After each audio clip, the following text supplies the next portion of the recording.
Hey guys, welcome back to another vlog. I am in Norway, Oslo. चलो आज मैं आपको ओस्लो घुमाती हूँ। तो कहानी की शुरुआत थोड़ा पीछे से करते हैं। चलो आपको मैं पहले कंट्री साइड लेके चलती हूँ, बिकॉज़ मैं रोड ट्रिप कर रही हूँ अभी ओस्लो में। तो आपको मैंने सोचा क्यों ना पहले कंट्री साइड दिखाती हूँ, फिर धीरे धीरे धीरे आपको सिटी की तरफ लेके चलूँगी ओस्लो। तो अभी नॉर्वे कंट्री साइड में मैं जा रही हूँ। बीच बीच में जहाँ मुझे अच्छा लग रहा है वहाँ कॉफ़ी पीते हुए चल रही हूँ। मौसम का मज़ा ले रही हूँ। टेम्परेचर बहुत ही अच्छा है, 24 डिग्री है। और 24 डिग्री समर में यूरोप में बहुत ही बेस्ट आप बोल सकते हो टेम्परेचर होता है। उससे अगर ज़्यादा हो जाए तो प्रॉब्लम भी होती है, बट 24 डिग्री आप इंजॉय कर सकते हो, जैसी मर्जी हो वैसे कपड़े पहन सकते हो।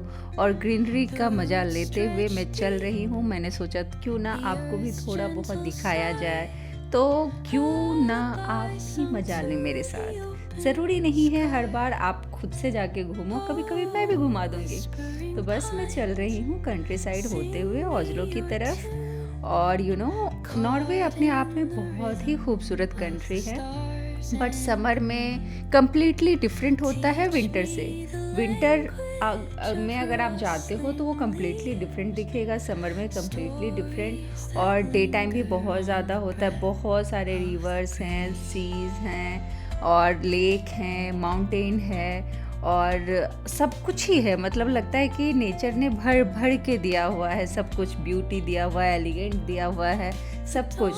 बहुत ही सुंदर सिटी है। और ये छोटे छोटे विलेजेस जब आप देखते हो, पीसफुल और सारी सुविधाएं वहाँ पे होती है। ऐसा नहीं है कि गांव है तो ये नहीं होगा वो नहीं होगा, सब कुछ है, कनेक्टिविटीज़ हैं। आप चाहो तो ट्रैम से जा सकते हो, ट्रेन से जा सकते हो, सबब ले सकते हो। बट मैंने रोड ट्रिप चूज़ किया बिकॉज़ सोचा कि चलो क्यों ना, यूरोप में है तो रोड ट्रिप की अपना मज़ा होता है ना।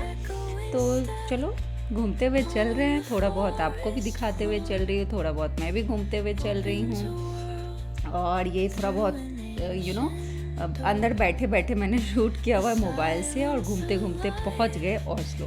ये कासल से स्टार्ट करते हैं। ये कासल है बहुत बहुत पुराना कासल है। अगेन जर्मन बहुत वॉर कर रहे थे, अटैक कर रहे थे, तो उनसे मतलब होता है ना, प्रोटेक्ट करने के लिए, उनको देखने के लिए कहाँ से आ रहे नहीं आ रहे, तो ये कासल बना था। और इसके तीनों तरफ वाटर है, तो वाटर में कोई भी चीज़ आ रही हो, अटैक करने के लिए कोई आ रहा हो तो दूर से पता चल जाता था।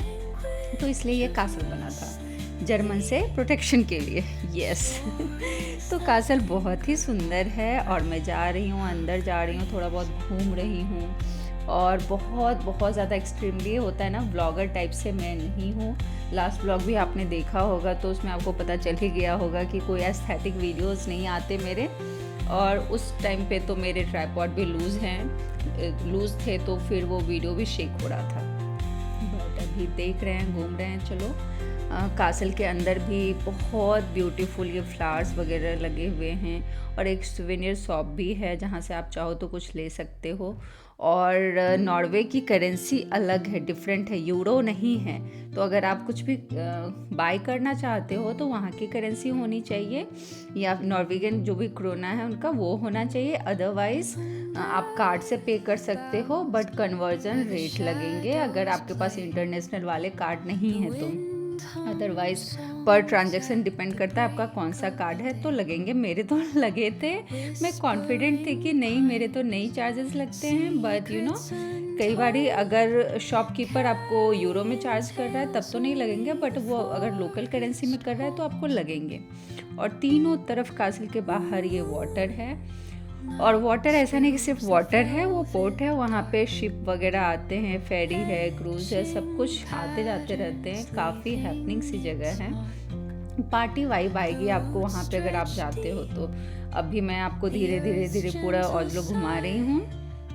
और ओस्लो अगर आप आते हो तो 2 से 3 दिन बहुत है, मुझे नहीं लगता उससे ज़्यादा की ज़रूरत है। 2 दिन तो मेरे लिए तो काफ़ी था।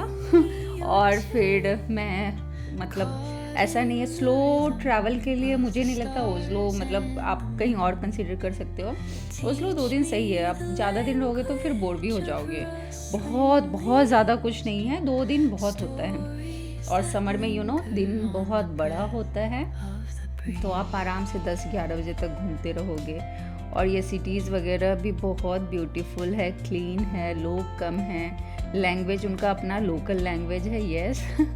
बट आपको कोई ऐसा ख़ास प्रॉब्लम होती नहीं है, इंग्लिश सभी लोग समझते हैं, एटलीस्ट जितनी आपको ज़रूरत है उतना होता है। बट ट्रैवल के लिए अगेन उनका अपना ही ऐप है, उसके थ्रू आपको ट्रांसपोर्टेशन का, अगर पब्लिक ट्रांसपोर्ट यूज़ करते हो तो वो पे करना होता है। ऐप पहले डाउनलोड कर लो एंड देन उसके थ्रू ही टिकट ले सकते हो।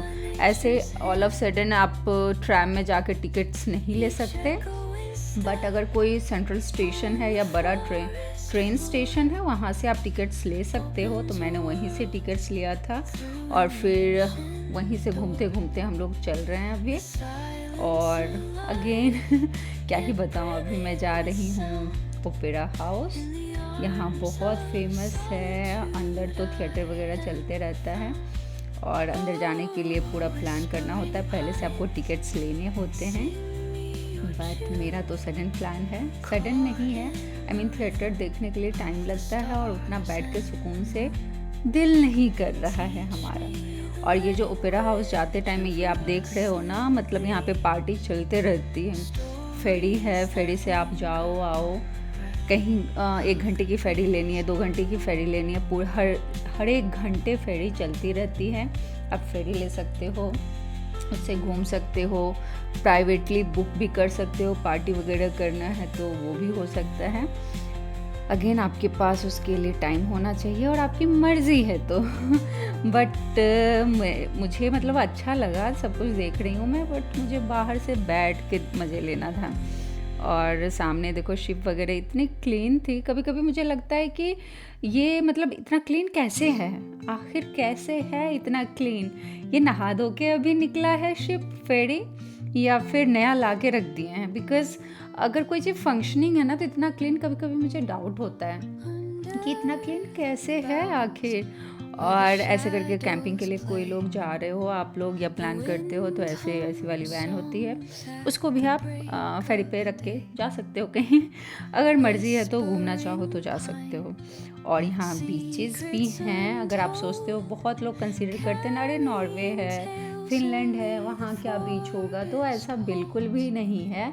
समर में अपना ही ब्यूटी है यहाँ पे, और सब जगह सी हैं, ओशियन है तो बीचेस भी हैं, इवन आइसलैंड में भी बीचेस हैं। ये बात और है कि आप सोचोगे कि मतलब टेम्परेचर का इशू अगर विंटर में है तो हाँ वो इशू है, बट बीचेस हैं। समर में तो आप पानी में भी जा सकते हो। ये जो आपको दिख रहा है ना सामने, ओपेरा हाउस है और उधर साइड में लोग स्विमिंग भी कर रहे हैं। तो स्विमिंग ऐसा नहीं है कि पानी है तो स्विमिंग नहीं कर सकते या कुछ ऐसा, कुछ रिस्ट्रिक्शंस होते हैं, वो भी हमारे सेफ्टी के लिए होते हैं। बिकॉज टेम्परेचर अगर 24 डिग्री है तो वाटर का टेम्परेचर काफ़ी कम होता है, अंडर 20 होता है।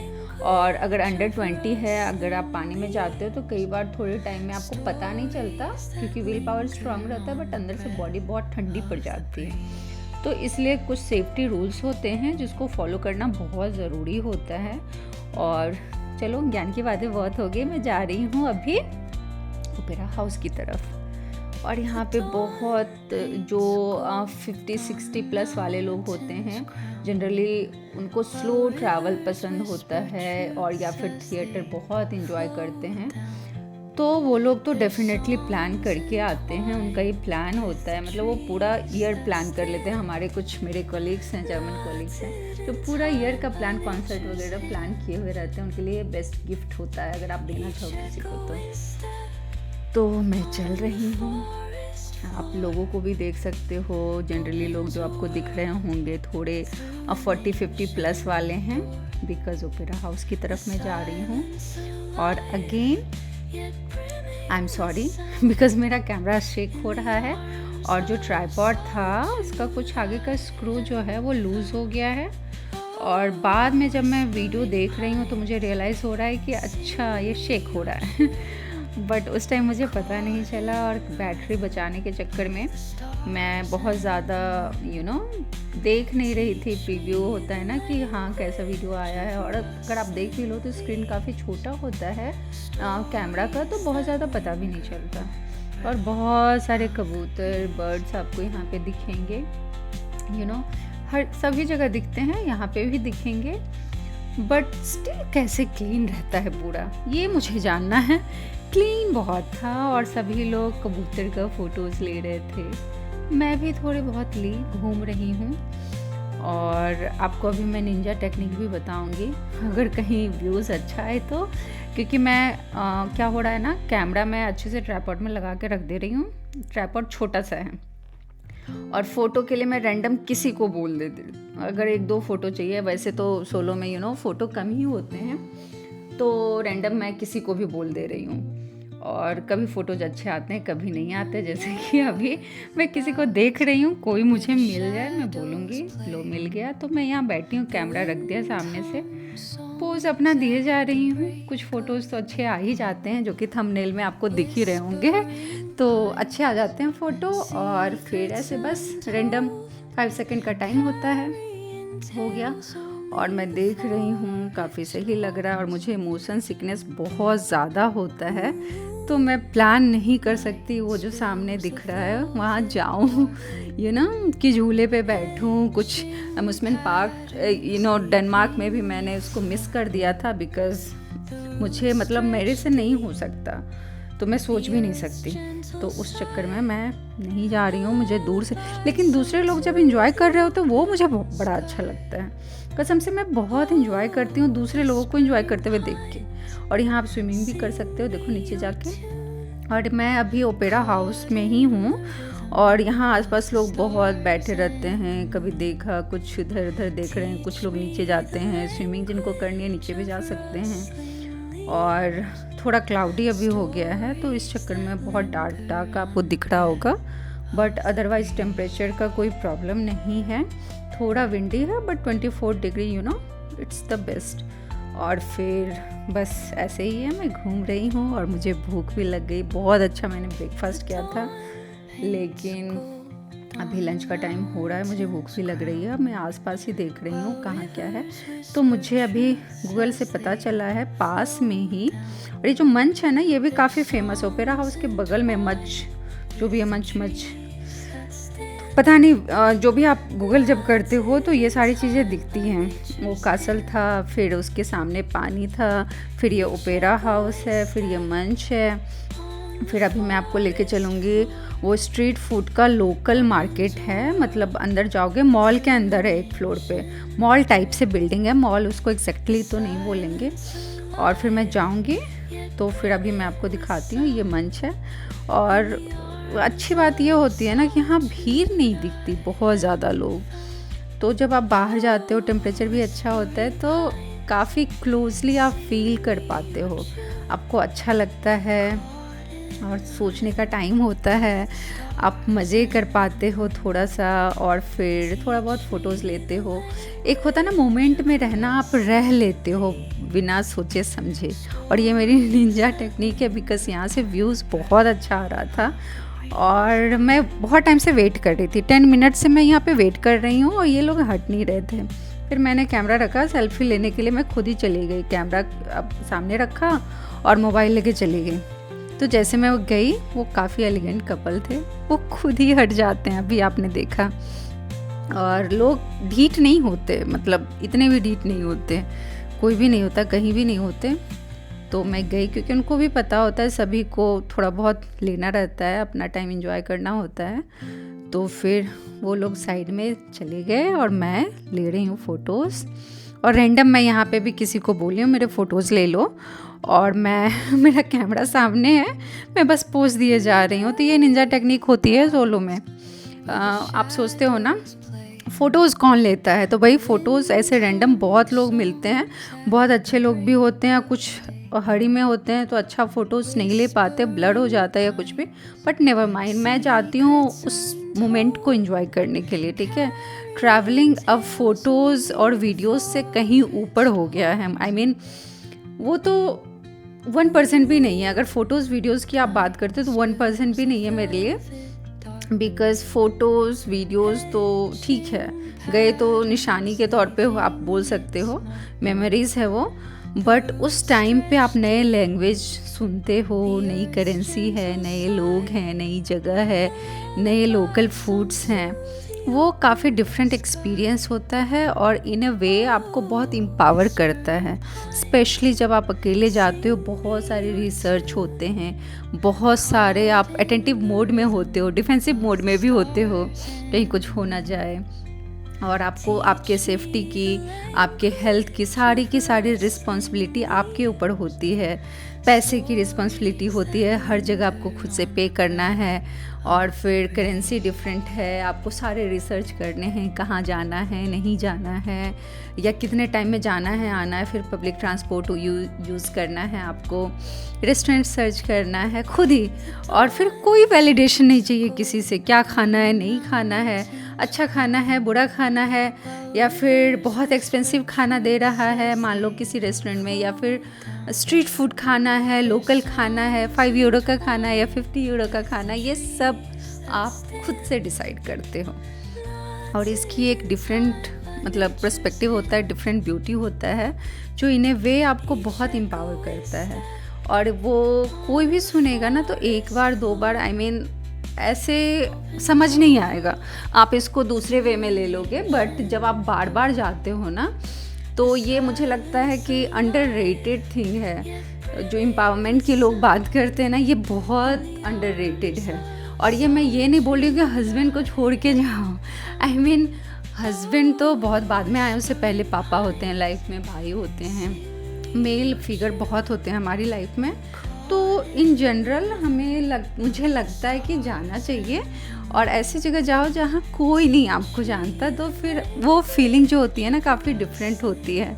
और फिर मैं मेरे पास ना वर्ड्स नहीं है, या फिर मैं इतनी क्रिएटिव नहीं हूँ कि मुझे वर्ड्स मिले आपको समझाने के लिए, बट मैं सच्ची बता रही हूँ, ये काफ़ी डिफरेंट होता है, आपको बहुत एम्पावर करेगा। ट्रस्ट मी, ट्राई करो कभी टाइम मिले तो। और ये आपको लेस मदर, लेस सिस्टर नहीं बनाएगा, या लेस डॉटर इन लॉ, जो आप हो वही रहोगे। ऐसा नहीं होता कि आप कहीं जा रहे हो, एम्पावर हो रहे हो, तो इससे मदरहुड कम हो गया, या फिर वाइफ आप किसी की हो तो वो कम हो गया। ऐसा नहीं है, आप 100% वाइफ भी रहोगे, 100% मदर भी रहोगे, 100% डॉटर भी रहोगे। ऐसा नहीं होता, ये एम्पावर करता है, ना कि आपको कम बनाता है।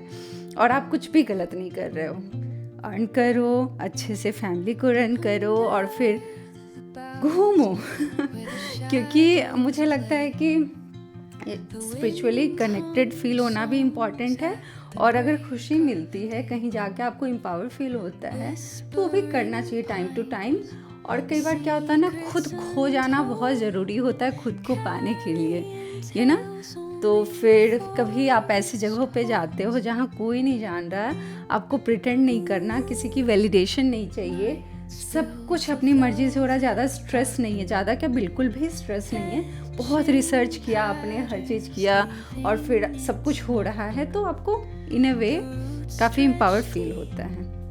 तो जो मैं बात कर रही हूँ ना स्ट्रीट फूड का, वो यही है। मैंने गूगल में देखा था और काफ़ी सही है। यहाँ पे इंडियन फूड भी आपको मिलते हैं, और फिर Korean, Japanese, south African, Ghanaian food, सारे स्ट्रीट फूड हैं। वेगन अगर आपको चाहिए वो, वेजिटेरियन फूड चाहिए, सब कुछ यहाँ पे ऑप्शन है, और स्ट्रीट फूड है।